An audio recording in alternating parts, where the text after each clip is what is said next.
follow-up. Yeah. But your point is valid. You took an oath to the Constitution. Isn't it unconstitutional to say you cannot exercise your carrying license?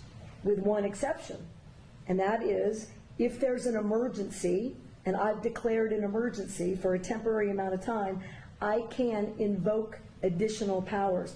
No constitutional right, in my view, including my oath, is intended to be absolute. There are restrictions on free speech. There are restrictions on my freedoms.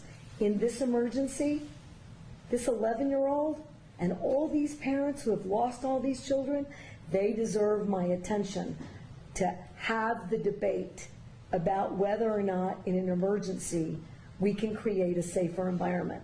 Because what about their constitutional rights? I took an oath to uphold those too.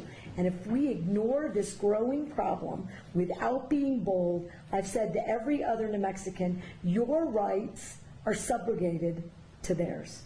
And they are not, in my view. Wait a minute. Okay. You're talking about crimes. There are already laws against the crimes, so how are their rights? I got it. But again, if I'm unsafe, who's standing up for that right?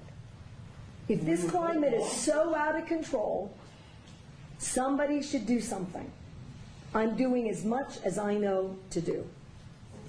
Madam Governor, do you really think that criminals are going to hear this message and not carry a gun in Albuquerque on the streets for 30 days? No. But here's what I do think. It's a pretty resounding message